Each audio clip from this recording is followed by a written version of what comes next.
something happening here. What it is ain't exactly clear. There's a man with a gun over there, telling me I got to beware. I think it's time we stop, children. What's that sound? Everybody look what's going down.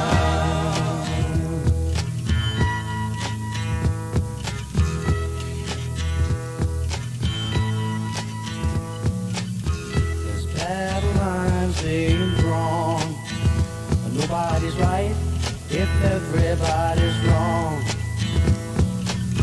Young people speak in their minds are getting so much resistance from behind. Family stopped. Hey, what's that sound? Everybody look what's going down.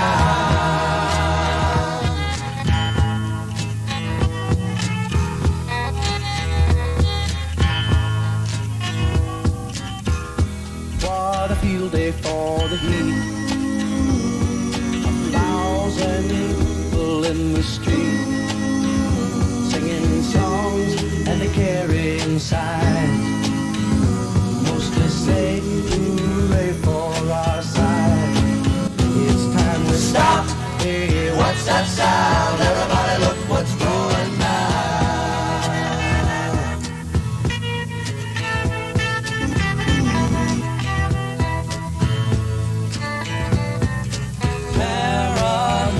Strikes deep into your life, it will creep. It starts when you're always afraid. Step out of line, the man come and take you away. We better stop. Hey, what's that sound? Everybody look what's going down. Stop. Hey, what's that sound? Everybody look what's going down. Stop. What's that sound? Everybody look what's going down. Stop. What's that sound?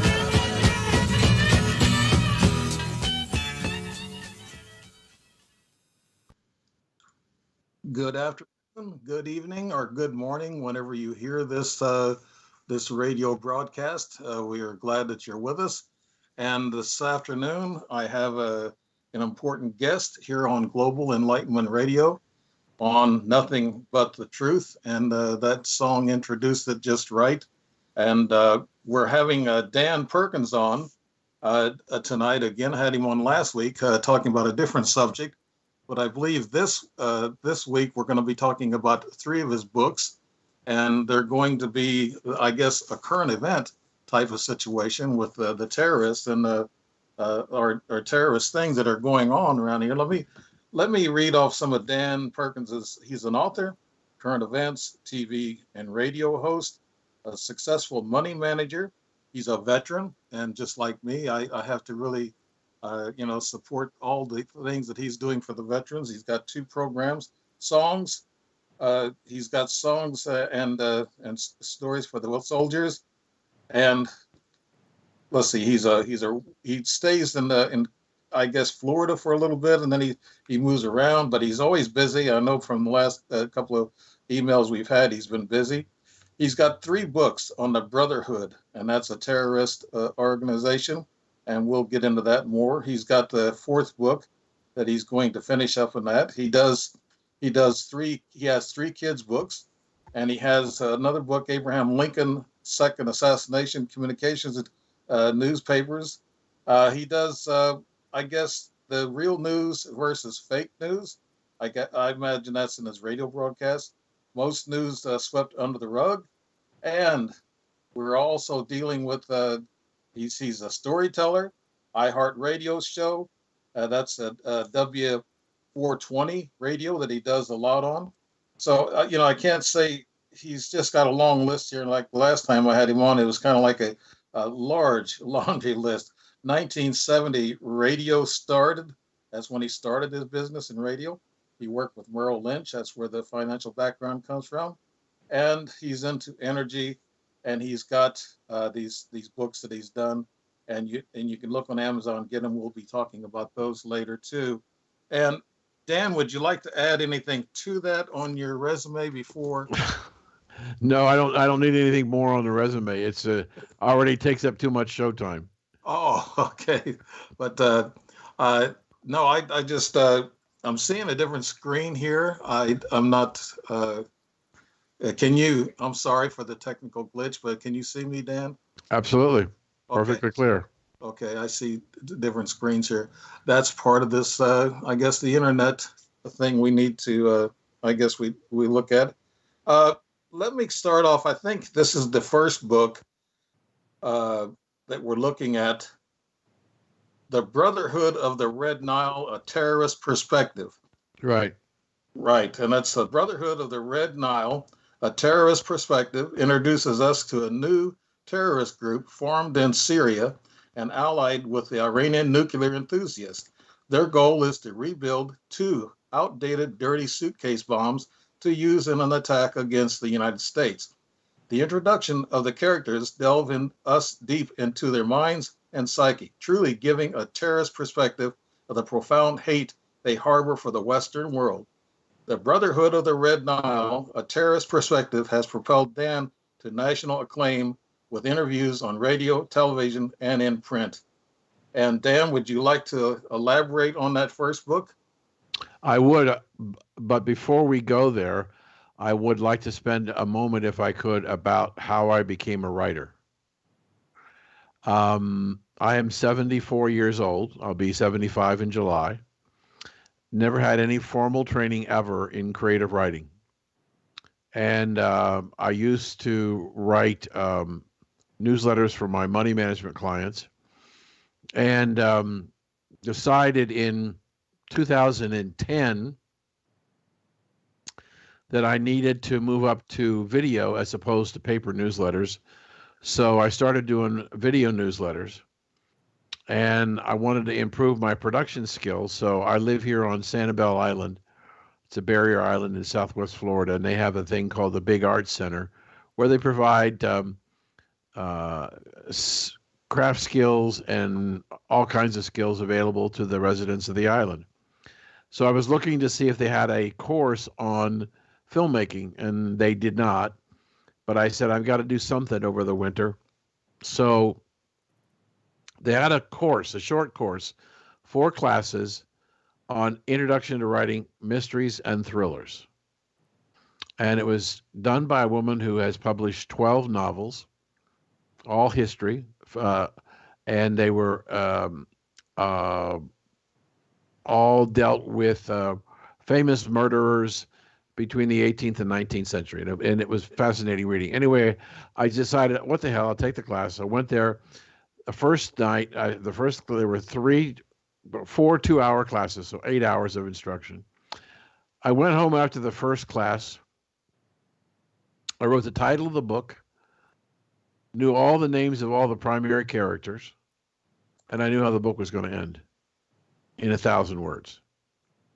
By the time I got in the second week of classes, I had told the instructor that I'd already written 5,000 words, and I wondered what she thought about the possibility that I could actually know the ending of the story. And she said, "What do you mean?" I said, "I can see the last line on the last paragraph on the last page." She said, "No, that's not normal." So I said, "Okay." So I continued to write, and in 90 days, I finished the first book, The Brotherhood of the Red Nile, A Terrorist Perspective. And it was published later that year, and I was beginning to write the second book, which was a continuation of the story of the Brotherhood Red Nile. And that led to the third book. And when I finished the third book, the trilogy was done. It got 4 and 5-star ratings, all of them on Amazon.com. I started getting emails from people saying, "So when's the next book coming out?" And I said, "Do you understand that a trilogy is 3 books?" And they would come back to me and say, "So when's the next book coming out?" So I wrote a sequel to the trilogy to placate the audience, but they want more, so I'm going to have to continue the story. The first book has a very provocative title called The Terrorist's Perspective. I believed at that time, and I'll share with you some anecdotal information. That book started in February of 2011. And I created this new terrorist group called the Brotherhood of the Red Nile, which, and it's important to understand when I said that it was February of 2011, because I determined that the new terrorist group was going to be started in the city of Qom. Why is that important? Because 2 years later, another terrorist organization by the name of ISIS started their program in Qom at the same time. So I was two years ahead of what was going on. So when I wrote the first book and I started doing interviews, I would say to people like you, David, I said, what percentage of your audience do you think has ever read any part of the Sharia law of the Quran? What do you think, David? What about your audience?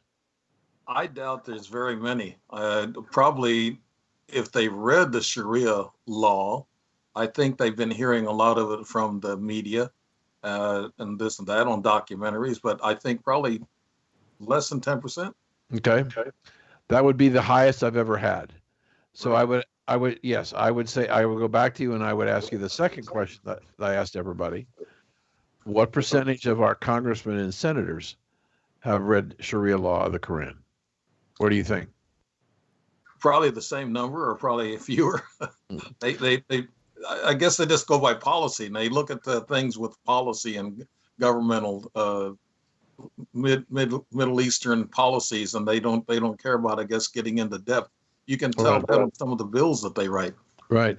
So over the 4 years since I wrote and published the first book, the average has been about 2% for Americans and about 2% or less for congressmen and senators. Now, I didn't ask the question of you or all of your contemporaries. I didn't ask the question of you to embarrass you, David.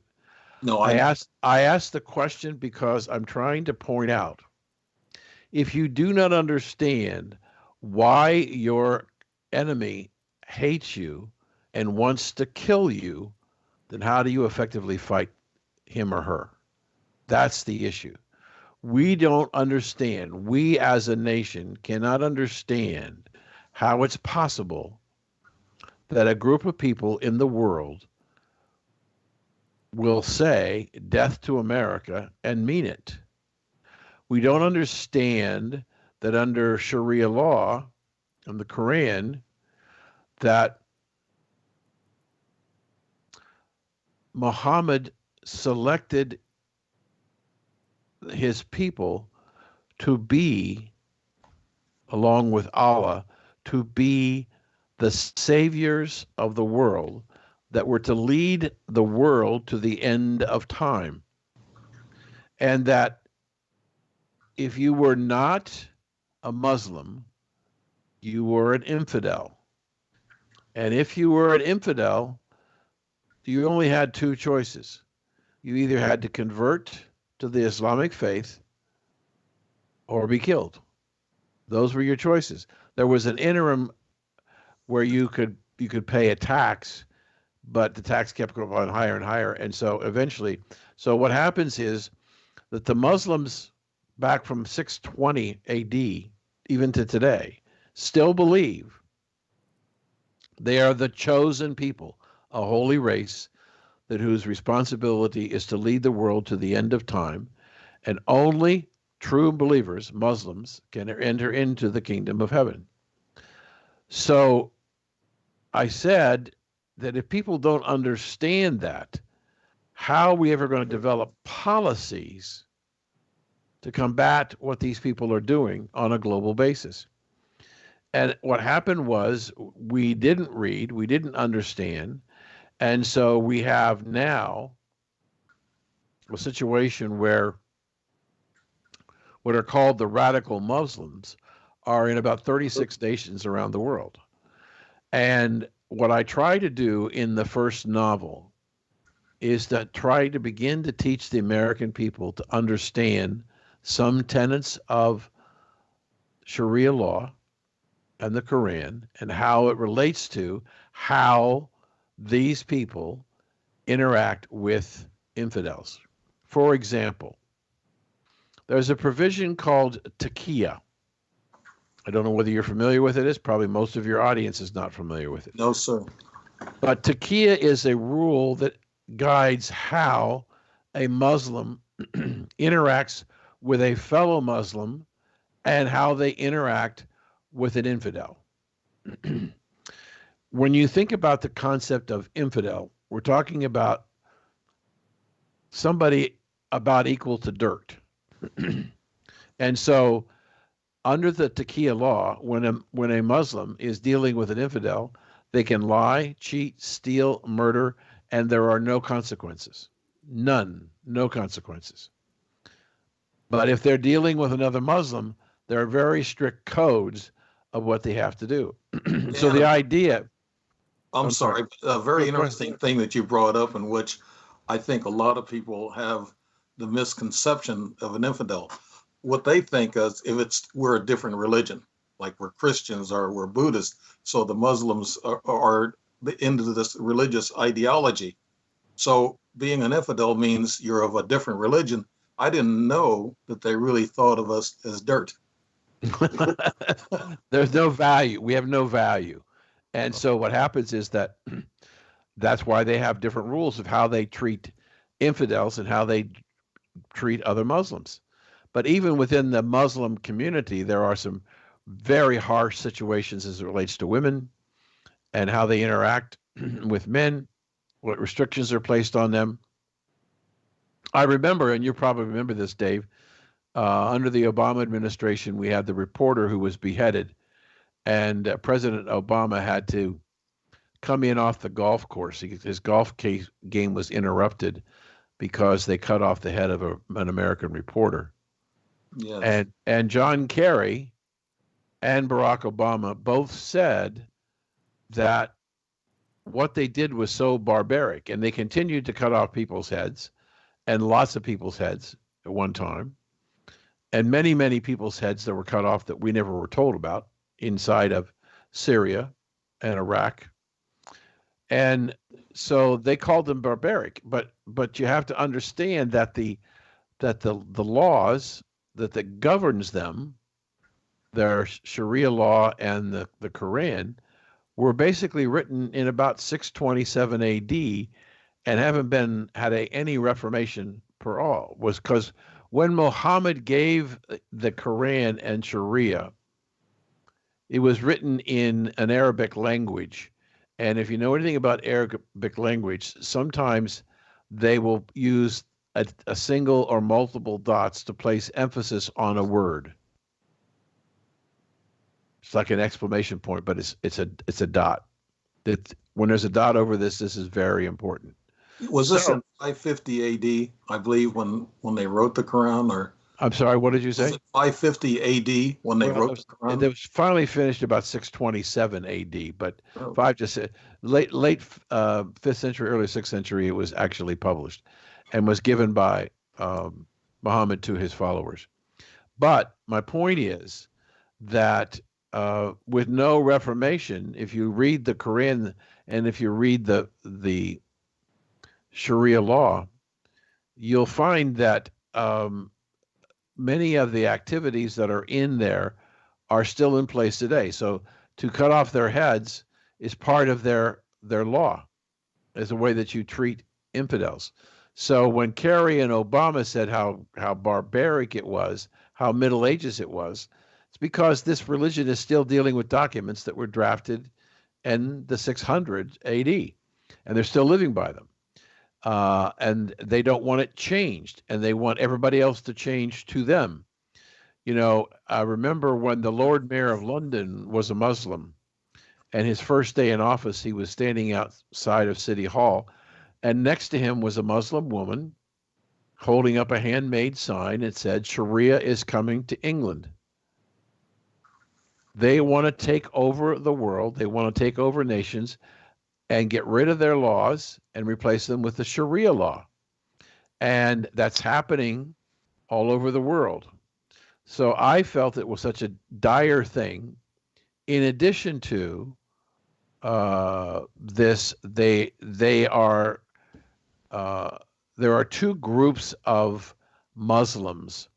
You have Sunnis and you have Shia. About 85% of the total Muslim population is Sunni, and about 15% is Shia. And the largest number of Shia compliant Muslims are in Iraq and Iran. There are some other places around the world, but that's where the bulk of it is. The differences between the two are really based on the succession of power after Muhammad died. But they've been warring since 625. Still, they don't have any love for each other. Iran thinks they should be the dominant force in the Middle East, and they're Shia, and Saudi Arabia thinks they should be the dominant force in the Middle East, and they're Sunni. So we have this cultural and historical conflict that goes back about 1,400 years. I noticed that you wrote Brotherhood of the Nile. The Nile is closer to Egypt than it is to these other countries. Is there some significance that did you add Egypt into the mix of the terrorist? I put it there because I wanted to, if you think about the river Nile, back in history, the Nile was the river of life. At the early stages of our world, the Middle East, as we know it, was where the population came from. And Egypt was a very enlightened country. And the Nile was the river that provided the lifeblood for the Egyptian people. And so I just decided I wanted to make it start there with, and the Red Nile, if you see an aerial photograph of the Nile as it goes into its delta and then out into the sea, the water looks red. And it's because of the red clay in the dirt that runs along the Nile, that when water gets washed over the clay, it takes the red color into the water. So that's why it's called the Brotherhood of the Red Nile. It's also could also mean blood in the water. And a brotherhood is, in one sense, one of the ways in which the Muslims see themselves as brothers. So what I try to do in the first book is begin to tell the story about some of the things they believe and begin to develop the information about why they hate us and how they're going to try and destroy us. This book was written in 2013, wasn't it? The first one? Actually, well, it got published in 13. It was started on February the 6th.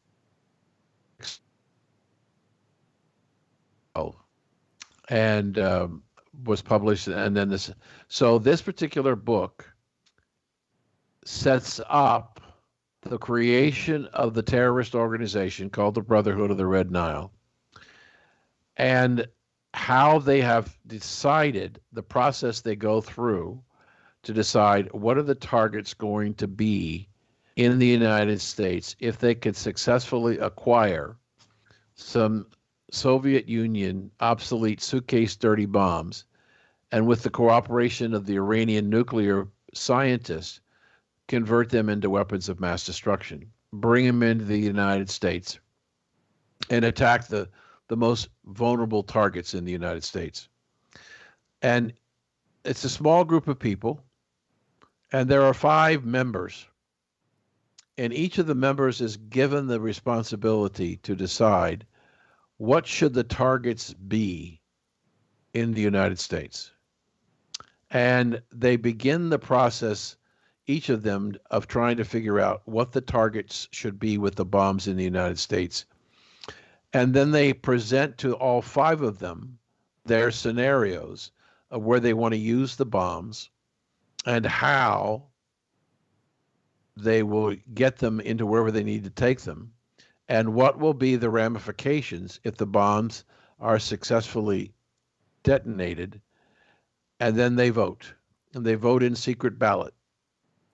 And it's a fascinating story about where we as a nation are vulnerable to attacks. Let me Now, give you. those were some years back, and you were ahead of the curve. It looks like on this, Yes, like you said earlier about the terrorists. And yes. it looks like to me that Iran they've been steadily building up anyway. So Hmm. do you think we're close to that nuclear suitcase scenario with the U.S. and with the terrorists? That's a great question. I think we are. I think we're closer than we know.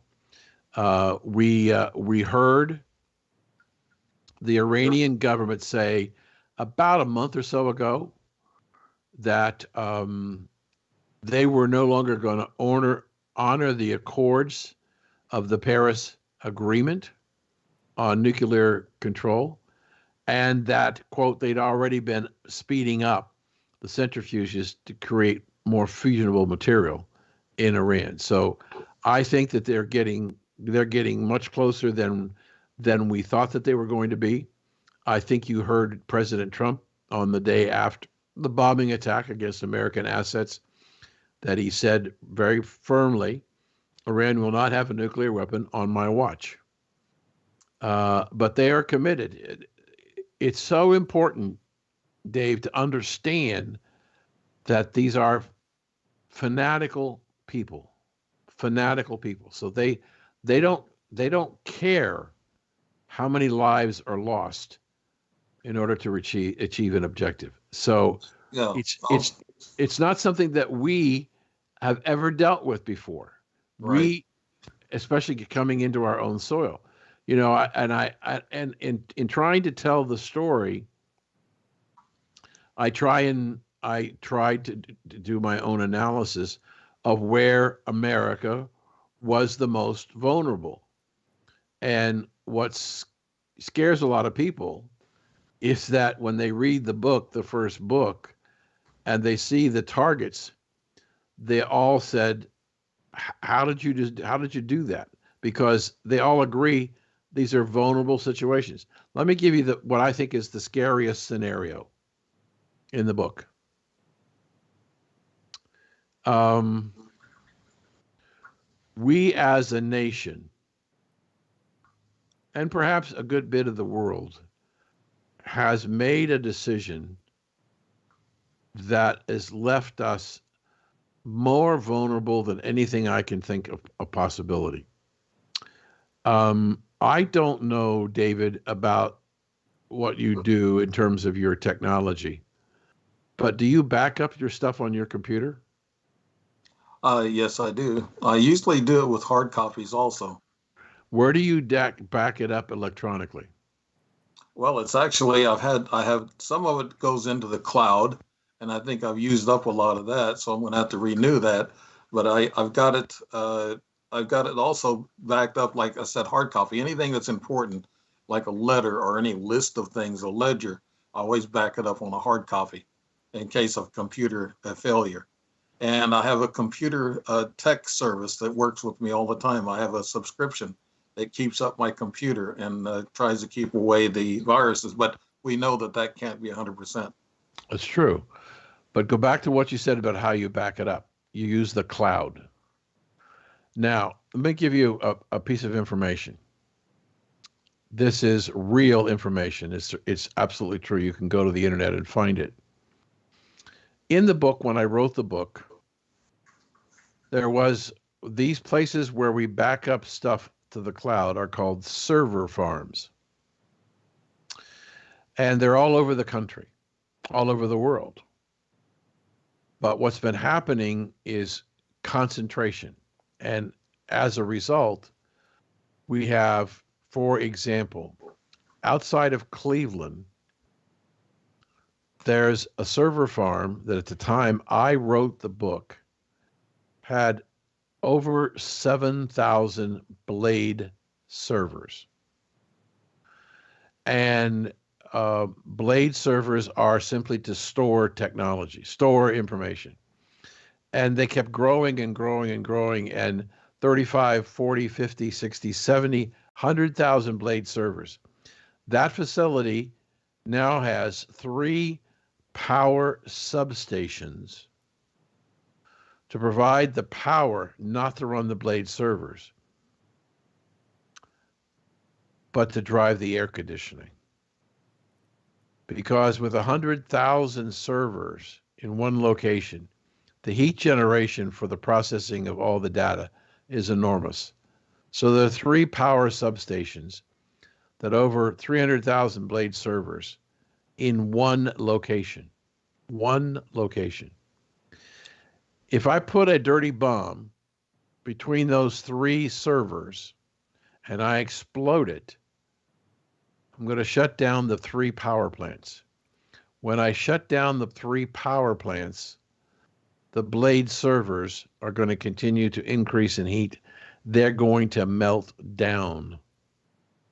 And when you get up the next morning, if your stuff was stored on that blade server and you turn on your computer, nothing's going to happen. Dan, are these federally owned, I guess, blade server stations? No. Or they're owned by Apple and Microsoft? And Hewlett Packard. And Yep. Hewlett Packard? Okay. And one of the largest blade server organizations in the world is Amazon.com. Now, we had a situation about a year ago where Amazon.com was trying to get a no-bid contract to store America's Department of Defense secrets on a cloud system run by Amazon. Non-bid. And Amazon had a major break-in where millions and millions of data files were stolen. My point, David, is that if you shut down the grid, the power grid, you can't supply power to the blade server farms, then the data is going to start melting down and we can't function. And what does that mean? That means the money system is gone because it's all depending on electronics to transfer money all over the world, and that'll be shut down. How do companies access if their operating systems, David, are on the web in a server system, as opposed to building their own and staying internally? When that system doesn't work, traffic signals won't work, air conditioning won't get turned on, lights won't work, traffic light won't work. There'll be no way to move the thousands upon thousands of bodies of people that die every year because there's no way to get the chemicals because they can't order on the line. And so we've become so computer-based, we have made ourselves incredibly vulnerable to attacks by terrorists on the infrastructure, the electronic infrastructure in the United States. So that's just one of the scenarios. And you asked me if I had backup, and I said I didn't give a really good answer because I don't have a real good backup. I guess just like the average person out there. But does the federal government or does Amazon, one of these private entities, do they have any backup to what you're talking about? Well, Amazon didn't get the contract. Microsoft got the contract because of the reliability issue that Amazon had, and the fact that they were trying to strong arm doing it on a non-bid basis. The server that I talked to you about in Chicago is a Microsoft server. Now, the reason you have a server farm is because you want to provide backup. And by and large, most of the server farms don't have backups per se for all the data, because that would mean they would have to build another 300,000 server farm, which then makes them vulnerable to a terrorist attack again. And so we've got this infrastructure that we've built trying to convince people, put your information on the cloud, operate your system, your business on the cloud. What if the cloud goes down? What if the cloud goes down? So that's one part of the infrastructure that could be attacked by terrorists. The other one is the electrical infrastructure, the grid, as it's called in the United States. We have very little reserve because of the concern about climate change and global warming, which are both, in my opinion, bogus. We have been shuttering in power plants, but not replacing them. And green and wind, solar and wind are not sufficient to replace the power plants that we're closing. So we have very little room to operate. And so when you take out a power supply to the grid, you begin the process of crippling the grid. And so what's happening is we have power plants are being shut down. We have a very low margin of safety in the electrical grid, so that an attack on the electrical grid in New York and at Hoover Dam could literally bring down the American electrical system as we know it today. Yeah, we've talked about that. I think people know a little bit about the fear of the electrical grid, but what about if they had a bomb? I mean, the worst scenario they always talk about is a nuclear bomb going off in our atmosphere, and then the magnetic impulse just burns up all the generators and everything. And we don't have enough transformers or generators as backup.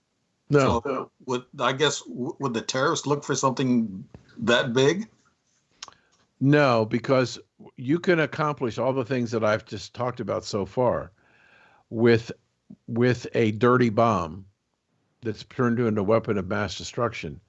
And what happens is a low yield, a low power bomb can contaminate an area. I'll give you an example. One of the scenarios is most of the power generated in the city of New York is done by natural gas turbines that are in various parts of New York City. And you can go in and you can put in a dirty bomb that spews nuclear material on the power plants in New York City. They're not destroyed, but they're so contaminated nobody can go in to do anything about them. And they'll eventually break down and we'll never be able to replace them. So we don't need massive bombs. The neutron bomb or the pulse bomb that you're talking about is a possibility. That has to be dropped from at a certain altitude in order to do the greatest amount of damage. Right. But certainly that's a vulnerability. My point is that I try to help people understand that there are things that we take for granted where we're extremely vulnerable, and the ramifications of one event can cause a collapsing, like a series of dominoes, catastrophe all over. There's a scenario about attacking the oil infrastructure in the Gulf of Mexico, which is about 25% of the oil capacity of the United States. And by blowing up the wellheads with nuclear material that contaminates the wellheads and the pipes, the flow of radioactive material going through the pipeline system is amazing. You can also do it onshore, which is another one of the scenarios, to look at Texas, where we get about 25% of the total energy of the United States goes through Texas. You contaminate the wells, you contaminate the pipelines. You can't allow that oil to move north because it'll contaminate the pipelines everywhere it goes. So an attack in Texas on a pipeline system that goes 5,000 miles all over the United States could virtually make the pipeline unusable. That's what a lot of people don't think about. Like me, I was just thinking about the physical destruction of a refinery. And I worked in a refinery as a supervisor, and I know pretty much about the fluid units and all the cracking and all the oil.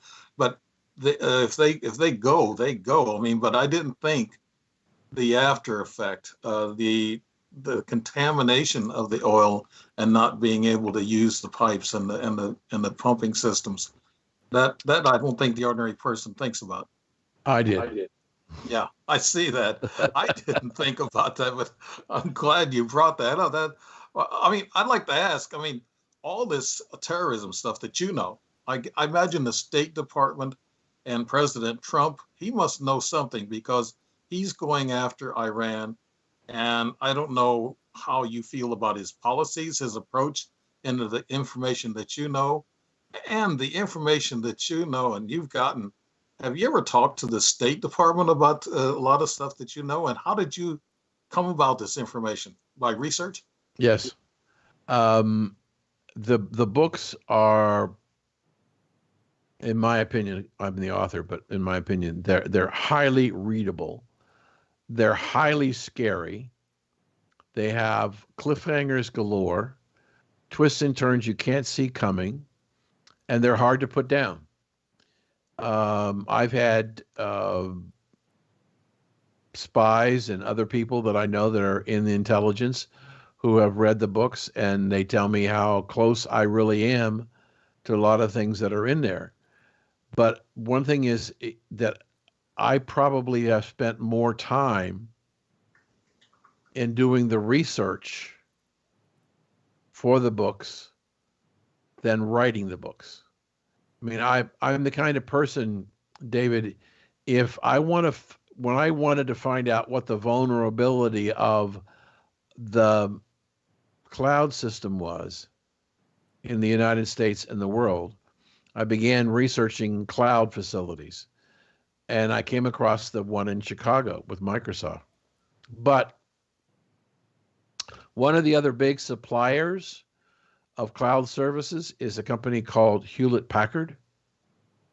At one time, Hewlett Packard were providing cloud services all over the world in almost 25 regional centers all over the world.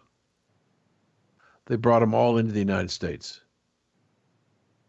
All of them are now in the United States.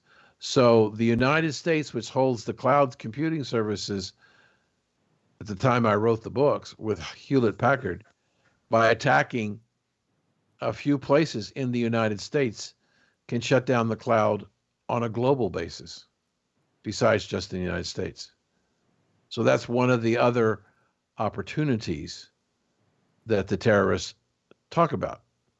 And I was talking to some fellow veterans today. Some served, a couple of them served in Afghanistan and Iraq. And I guess getting back into this terrorism thing, and of course I was in Vietnam, and I know that war, after 10 years, we didn't really gain anything. So we're not gaining much in Afghanistan and in Iraq because of what you were saying earlier, that these people are really embedded into their religious ideology against the infidels. These guys are saying, and I don't know how right Trump is on this, but he wants to remove all the soldiers from Afghanistan and Iraq, not especially Iraq right now, but that's coming. Yes. Do you see that as a good policy change? Yes, because you and I was in the infantry. Were you in the Army or the Marine Corps? Army, infantry. Okay. Me too. Let's be practical. We have 4,000 troops in Iraq. What kind of a force can they be for attacking Iran? Symbolic. That's it. Yeah. There's no way that 4,000 American troops could ever go and attack in Iran and not be just virtually massacred. What we have to understand, and this is what's one of the things that I talk about, David, all the time. It's important, not because of I say it, it's important to understand what's going on. We don't need to have any troops in the Middle East ever, because we have no national security interest in any of the countries of the Middle East, with the exception of Israel. So what I'm saying to people is that you have to understand, and we're still getting to the point to understand it. America is energy independent. America is the largest oil producer in the world. America is now exporting in excess of 4 million barrels a day to countries around the world. For 75 years, we had a national security interest in the Middle East because they were a principal supplier, up to half of the total energy that we needed in oil in the United States to run our economy. 75 years. We no longer need that. But that means, David, that for 7.5 generations, Americans have been under the thumb of the OPEC nations in establishing domestic economic policy in the United States and the Western world. Most people don't know, David, that not only are we energy independent, when Jimmy Carter was president of the United States, we imported 65% of our energy from the Middle East. Do you know right now that China has to import 65% of its energy because it's not energy independent? Yes, I know that. It's dependent on the Middle East to supply oil, or the United States, as there seems to be some interest. So if we don't, if we have to had lived and feed at the trough of the influence of the Islamic State in the Middle East to their policies on the pricing of oil and the impact on our economies, when you walk away from that because you don't need it anymore, things change. The other thing that has changed is that because we don't need that energy, the people of the Middle East have fed at the public trough of petrodollars for 7.5 generations. And what we're seeing is the result of the energy decline in price, and the standards and the quality of life of most of the OPEC nations is falling apart because they're selling oil at a price greater than what it takes them. It's what it takes them out of the ground is more expensive than what they're selling it for. So they're losing money. So they don't have the resources they used to have when they were the king and America was the pawn. And so what's happening is the people are beginning to rebel because they're used to 7.5 generations of feeding at the trough. We are much better off, in my opinion, to make sure that we can secure Israel and move everybody else out. So you're in favor of Trump charging Saudi Arabia for our military assistance that we give them. Our soldiers fight and die for this country, and they're rich and they have a lot of oil. Now we're being, I guess, actually we're taking care of our own energy needs more and more. Mm-hmm. I guess we're at 90%, or where are we at with that figure? With self-sustaining. We're self-sustaining. Okay. We can produce, we have a surplus of 4 million barrels a day. We have a surplus of crude oil. So we have all of our needs, and we've got 4 million and rising every day of surplus to sell in the open markets.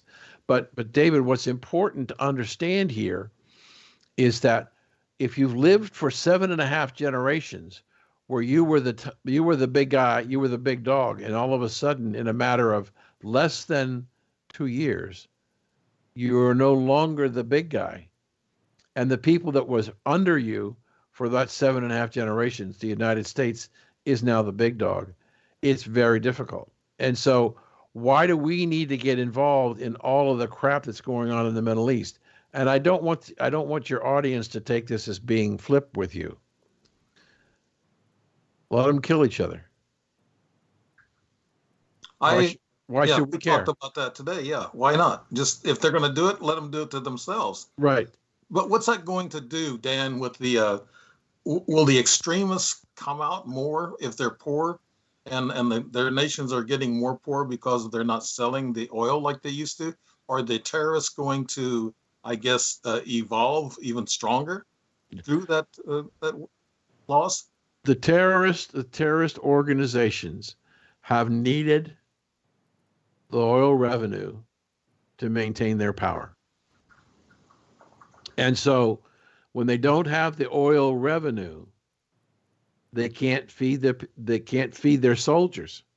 One of the biggest problems that ISIS had, as when the United States shut off the oil so that they couldn't sell it in the black market, or as much of it, they didn't have the money to pay their soldiers, and soldiers in the Middle East are not necessarily fighting for a philosophy. They're fighting for money. It's the only way they can make any money. Yeah, and most of them are destitute. They're not Right. even working. They don't have a skill. They don't have education. And I think there's also fighting, and this is kind of you know about all about this. They were also fighting because they were raping and pillaging, and they had license to do it. That's Under part of what they did it for. under the Sharia law. Right. When Muhammad sent out his followers after he gave them the Quran, he told them to go out and rape the women because the next generation will be Muslim. That's what I heard too. Also heard Muhammad he was a pedophile. Is that right? His Well, women were 9 to 12 years old. you could say that. I mean, he was a lot of nasty things, killed thousands and thousands of people, butchered them. Um, I can't say whether he was or not, but it wouldn't surprise me of a man of that ilk that had all kinds of terrible vices. So Yeah, I thought this was written in the Quran that his desires and his wants, that was in the Quran. I'm guilty not reading all the Quran and just knowing a few pages. Right. I've been thinking there's two Qurans. Is that right? Well, there's one Quran. You got the Quran and you got Sharia law. Oh, okay. That's the two. That's the two. All right. But no, I don't. And there are some other lesser documents, but the principal documents are the Sharia law and the Quran. So going back to the book, what I'm trying to do is, in the first book, Terrorist Perspective, help the reader understand what they believe, why they believe it, how they're putting it to work in their decision to decide to attack the United States. And the challenges that the United States has to begin to find out who these people are and follow them to try and get them to try and figure out what it is they're trying to do. They're quite. That goes into your second book also. I guess we're into that about terrorism against the United States and the Brotherhood of the Red Nile. America Rebuilds. We get a closer look into the mind of the ingenious writer. And picking up where book one ends, book two delivers more intrigue and mystery, striking terror in the hearts of readers as we ask the question, how in the world can we stop this from happening? Yeah, that's the second book, and you're talking about how can we deal with it or stop it from happening? What I'm talking about now in the second book is, okay, they brought their bombs in the United States through the southern border, and they're about to be detonated at the end of the first book. And the bombs are exploded. I'm not going to tell you where, because I don't want to spoil it for your listeners who might want to go buy the book and read it. But what happens is we now see what the ramifications are of the choice that they have made in their scenarios, and how we begin to deal with the contamination of two nuclear devices being set off in the United States, and how it is how they cripple the United States, and tens of millions of people have to be relocated, and the government shuts down. And are we going to survive? Excuse me. I think what we've been talking about is a lot of terrorists overseas, the Red Nile and that Middle Eastern thing. How about the Muslims that are here now? Should we be more afraid? I mean, we have places in Minnesota where they're trying to have a town or a center for themselves for Sharia law. Should we be concerned about that some city politicians are getting weak to that idea, to allowing them to have this Sharia law? I mean, I want to make a statement for myself, and I know you do too. There's some good Muslims out there, and you know, we have them. I met a couple of them myself in Florida here lately, and we're not talking about the good Muslims. There's good people in every race, and there's bad people. And we're talking about the radical terrorist. Right. That's what we're talking about. And I Right. don't want to offend anybody else. And we're talking about the Quran, in which a lot of this information is in the Quran. And I don't mean to, go against their religion or their Muhammad or whatever, their, Allah. I don't want to do that. And same thing with the Christians. I don't want to get involved in that, but we are talking about a certain segment here. And I know your books are talking about the terrorists and not the Muslim religion per se, right? Yes. Right. And so in the second book, we have to begin the process of trying to rebuild our country. The attack has been absolutely devastating, and a lot of people die. More people die than in the Civil War. And so how do we as a nation begin to recover and rebuild who we are and what we believe? And it's an insight of how a government that was set up one way can't function, and how does the government serve the needs of the people going forward. And so we find out that because of the damages and the infrastructure and the losses, we can't get a quorum in the House or the Senate because the infrastructure has been destroyed. People can't get around. Many of the congressmen and senators have been killed. And so we have to create not a new form of government, but we have to simplify the government so that we can get things done and begin the process of rebuilding the structure of America so the government can begin to serve the needs of the people. And our buzzard, I shouldn't say buzzard enemies, but our enemies, we have enemies out there. We got Red China, who's definitely, they're saying that they're an enemy to us economically now. And also they're trying to build up their military to where they can, at least be even with us, but that's going to take a little while. But we got Russia. What happens if the United States goes to its knees, like you said, with destruction? Would these other countries come in and pick over the bones? I don't think they're going to come into the United States and pick over the bones.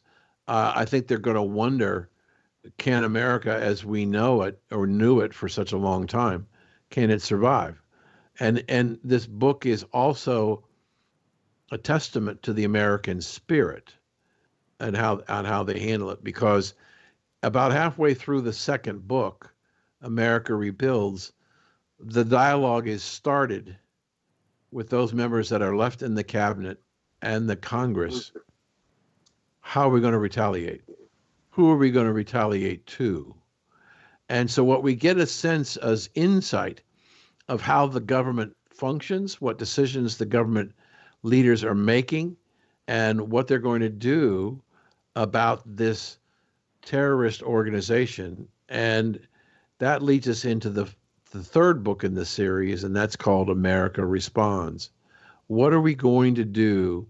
Are we going to be continually in the future exposed to the possibility of further attacks by radical Muslims, or are we going to do something different?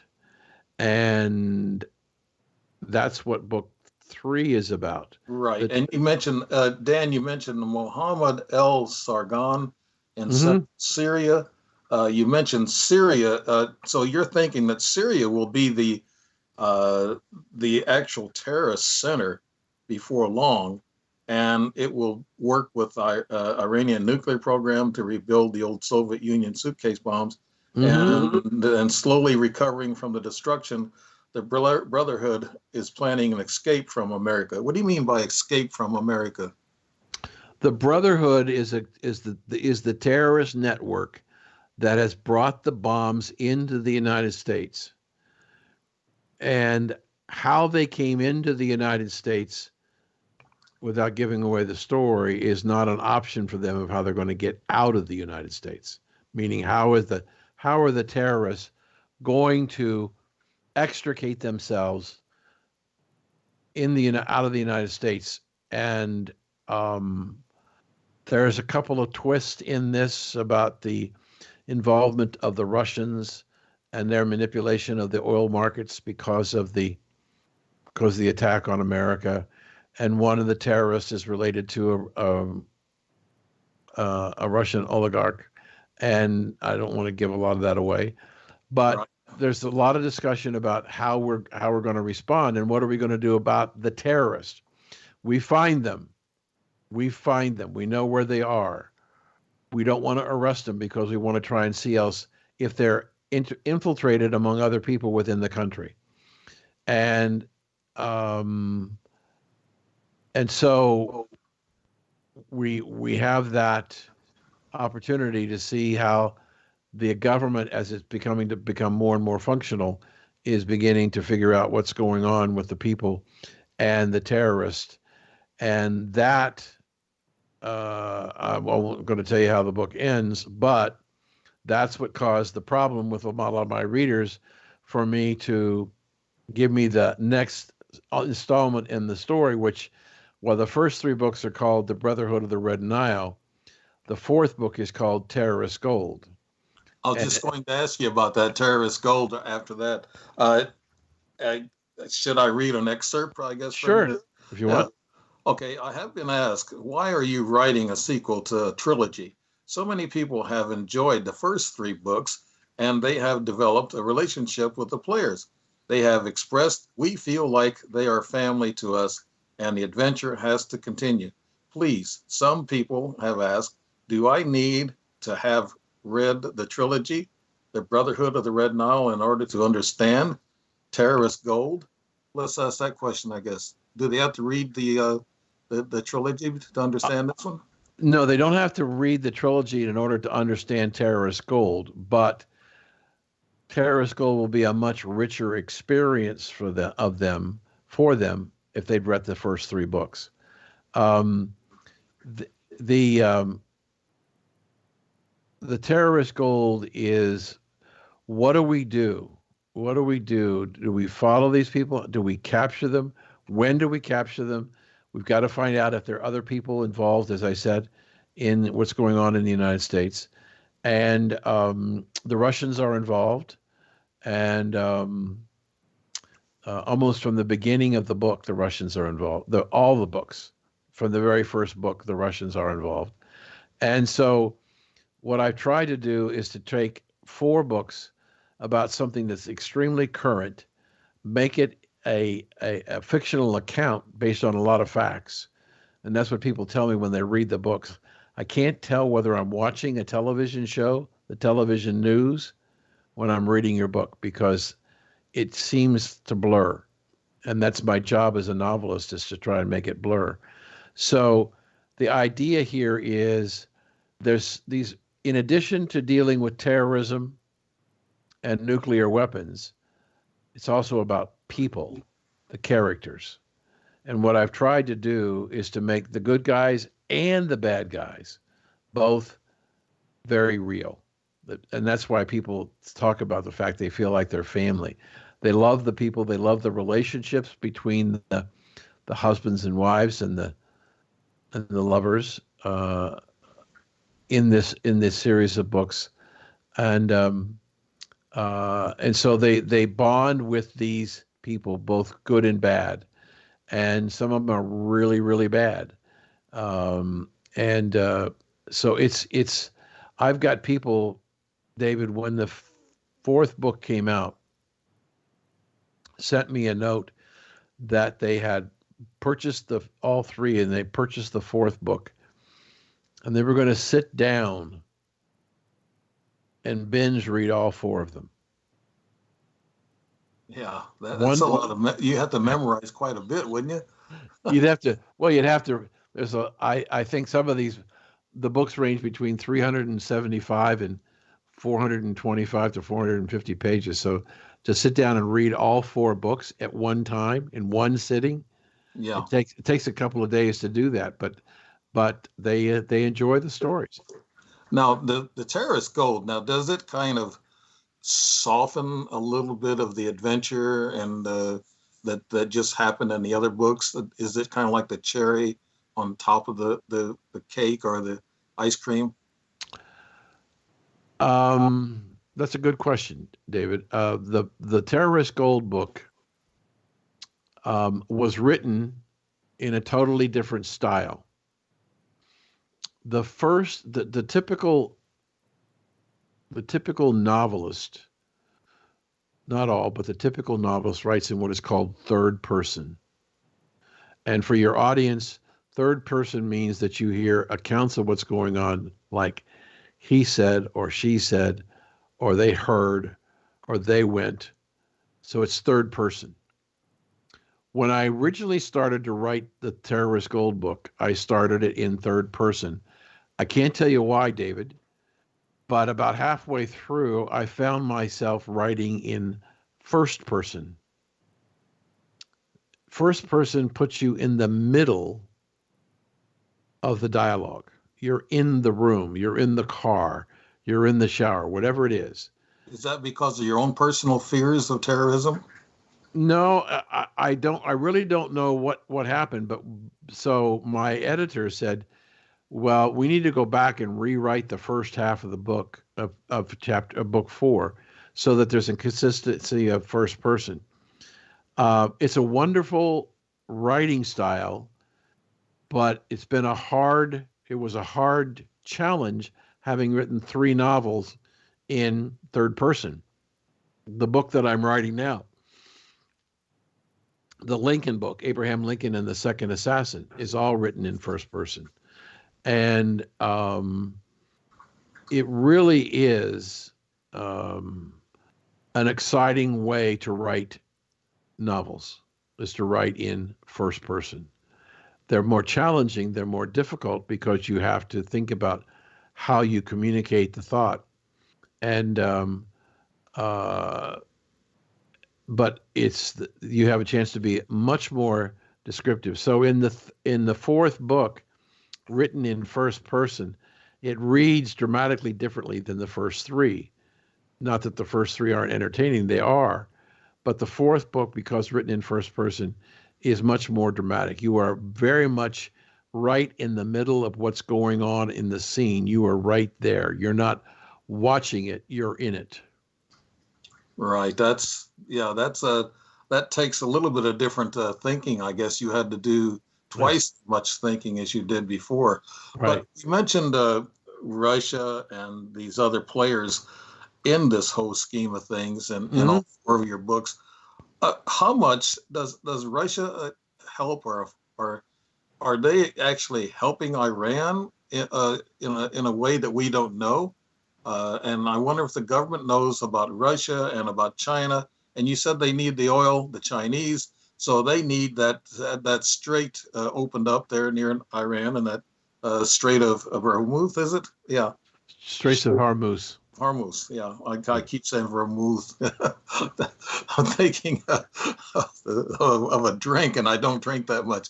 But no, I just see a lot of players involved here, and I think Trump sees it more than I think most people give him credit for. Apparently, that he's got fears just like us people on the street. He's got fears for this country and where we're going and how we're going to handle this terrorism. And so far, so good, wouldn't you say? I mean, yes. Yeah. I mean, he understands that and as I said to you earlier, David, the idea of understanding the fundamental change, economic change, of being energy independent is a huge fundamental change in America.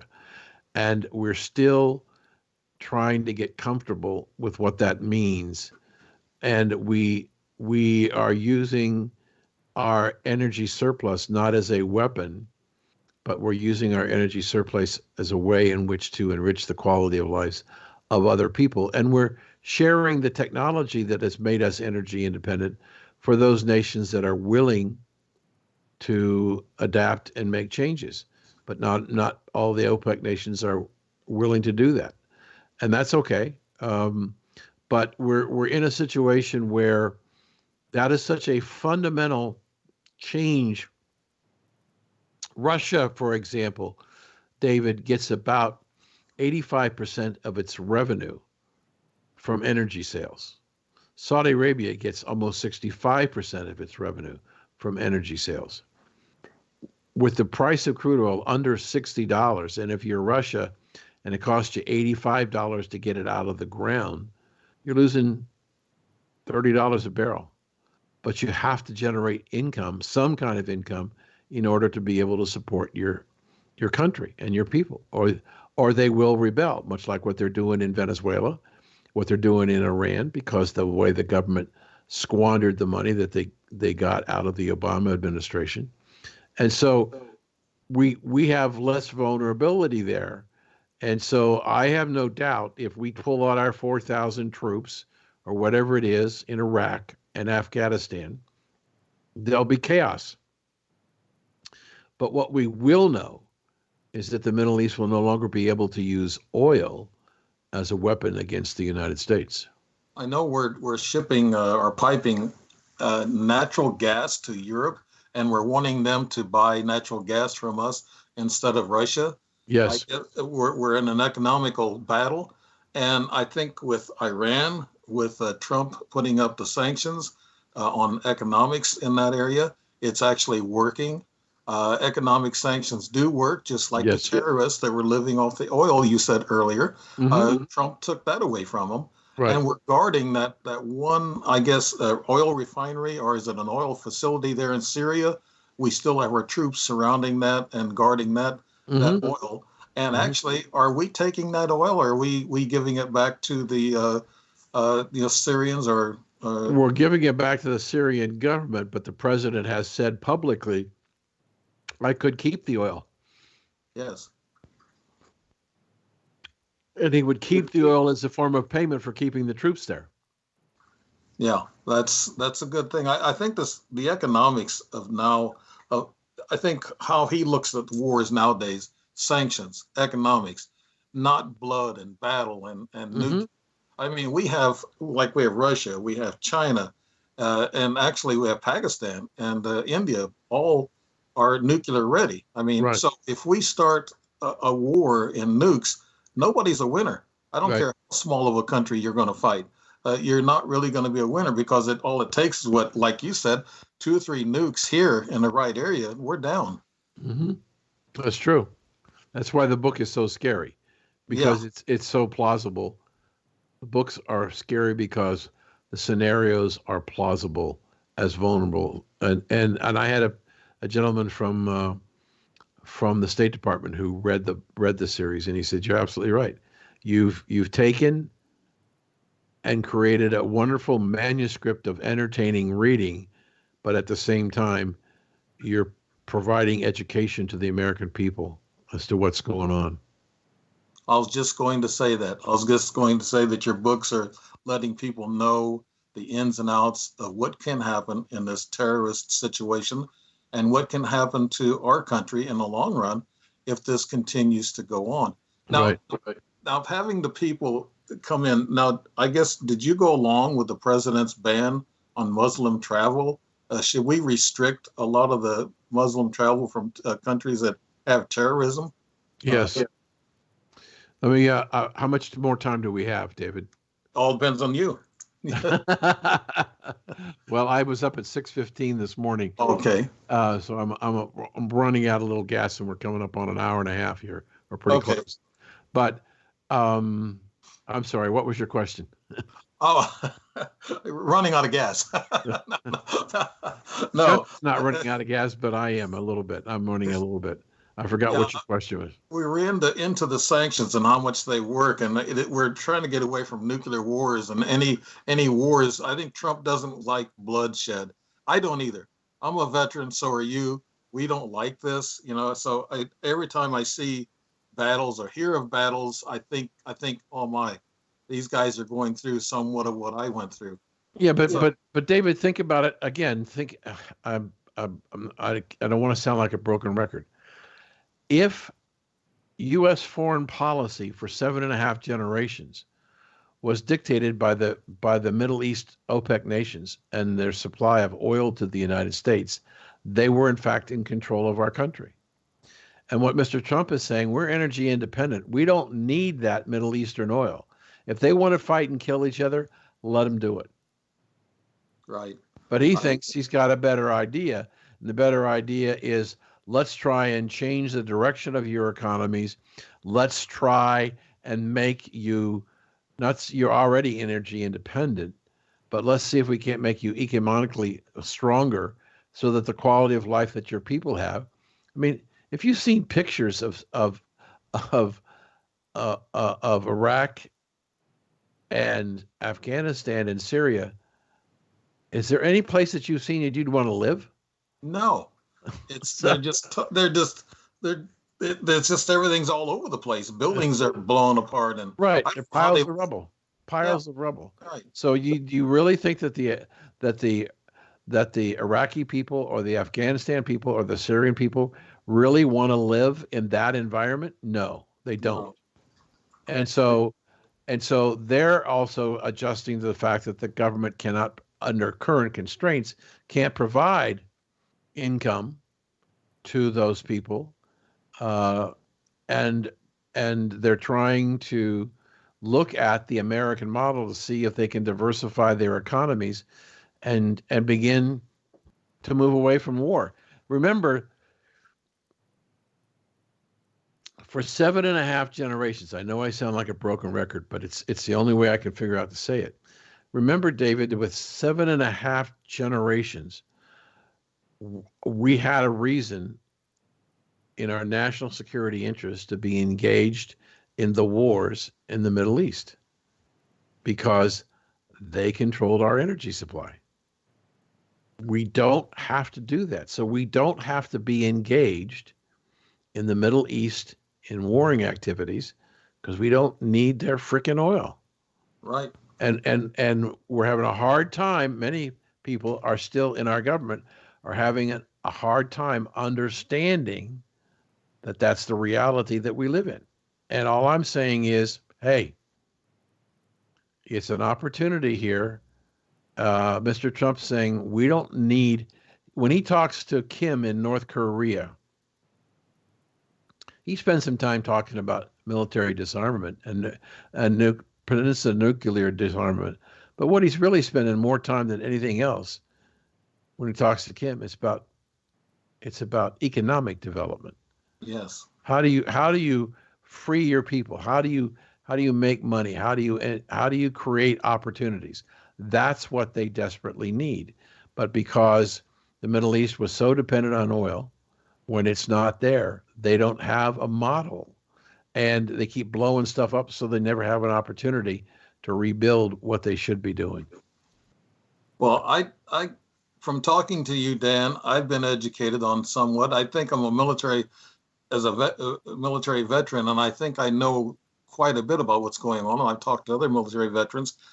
We have a feel for it. I guess you have that's probably where some of your background in this comes from too, as being in the military and knowing the other side of this. And only 2 or 3% of the population are ex-military.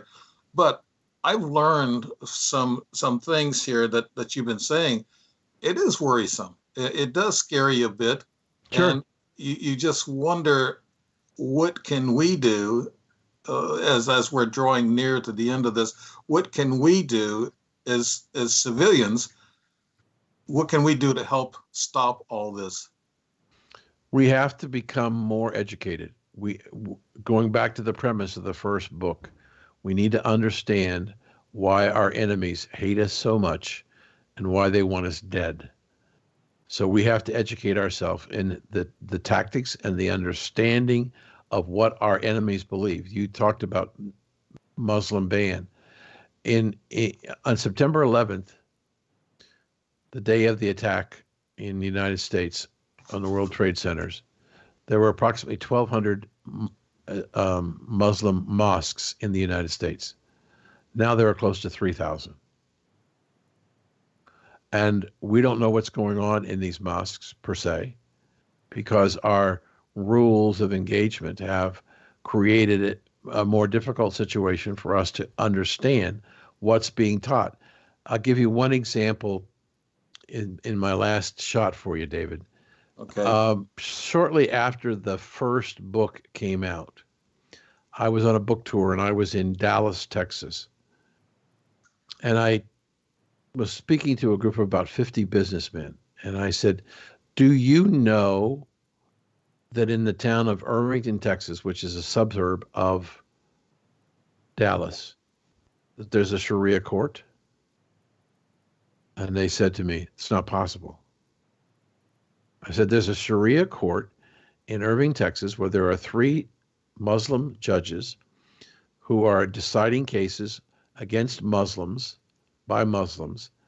And when asked, will they use Sharia law or will they use the Constitution and the laws of the state of Texas in determining the adjudication of the cases, they said, we will use Sharia law.